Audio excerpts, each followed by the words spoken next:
Bismillahirrahmanirrahim. Assalamualaikum warahmatullahi wabarakatuh. Waalaikumsalam warahmatullahi wabarakatuh. Pagi semuanya. Pagi.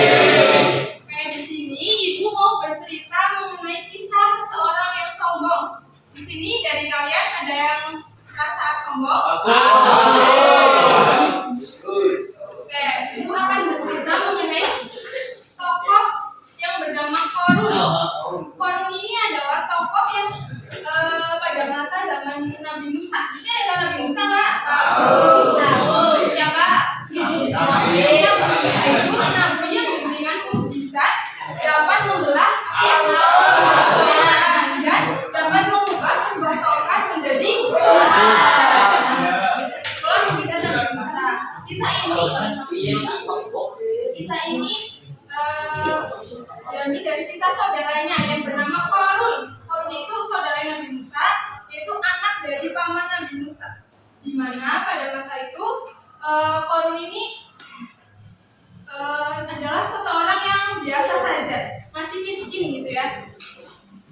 Masih miskin dan Qarun ini belum punya apa-apa, bukan dari keluarga yang berada. Jadi karena hal itu Qarun meminta kepada Nabi Musa untuk didoakan. Kalian tahu kan Nabi Musa itu kan seorang nabi, ya kan? Nabi, jadi doanya itu dijabah, dikabulkan. Kemudian didoakan agar si Qarun ini dapat menjadi orang yang kaya raya. Kalian tahu nggak di Indonesia orang kaya raya siapa?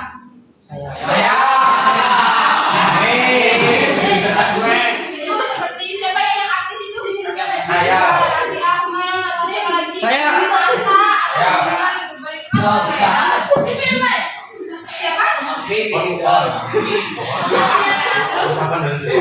Setelah didoakan tersebut, Nabi Musa didoakan Nabi Musa, Qarun itu menjadi orang yang kaya. Namun setelah berubah menjadi orang kaya, si Qarun ini memiliki sifat yang sombong, yaitu memamerkan harta-hartanya. Qarun itu memiliki banyak harta yang disimpan di sebuah gudang. Gudangnya itu berisi emas berkilo-kilo. Kemudian dia memamerkan untuk dibawa ke lingkungan masyarakatnya oleh ajudan. Kamu tahu ajudan nggak? Tahu. Pengawal-pengawalnya. Jadi dia itu punya pengawal-pengawal. Kemudian menyuruh mereka untuk membawa brankas. Kalian tahu brankas nggak? Tahu. Tempat untuk menyimpan itu ya, yang kotak. Membawa brankas yang di dalamnya isinya itu emas yang dimiliki oleh Qarun. Nah, kemudian mereka mengelilingi masyarakat untuk memamerkan harta-hartanya itu. Lalu Qarun ini mendatangi Nabi Musa, memamerkan kepada kaumnya, yaitu kaum tahu nggak? Kaumnya Nabi Musa siapa? Kaum Bani Israil. Kaum Bani Israil. Kemudian mendatangi dan memamerkan harta bendanya tersebut. Lalu Musa bertanya kepada Qarun, "Hei Qarun, kenapa kamu seperti itu? Kenapa kamu memamerkan hartamu?" Lalu Qarun menjawab, "Hei Musa, saya tahu kamu itu lebih baik daripada saya. Kamu itu seorang nabi yang lebih baik derajatnya dibanding saya. Tapi saya memiliki banyak harta dibandingkan dengan kalian, dibandingkan dengan kamu Musa." Lalu Qarun membuat sebuah kesepakatan, sebuah tantangan agar Nabi Musa itu mendoakan kejelekan. Kan di sini nggak boleh ya mendoakan kejelekan ya. Nabi Musa kemudian menyuruh Qarun untuk mendoakan kejelekan terlebih dahulu.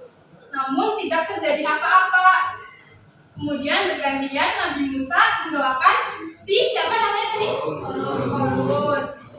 Lalu seketika doa itu terjawab oleh Allah karena Nabi Musa adalah seorang nabi. Nah, seketika kemudian Nabi Musa mengangkat tangannya dan berdoa agar tanah itu tunduk kepadanya, agar tanah itu menuruti perintahnya. Kemudian dikabulkan oleh Allah SWT sehingga tanah itu menenggelamkan siapa tadi? Qarun, menenggelamkan Qarun dan harta bendanya. Kemudian Qarun itu tenggelam dan lenyap dimakan oleh bumi.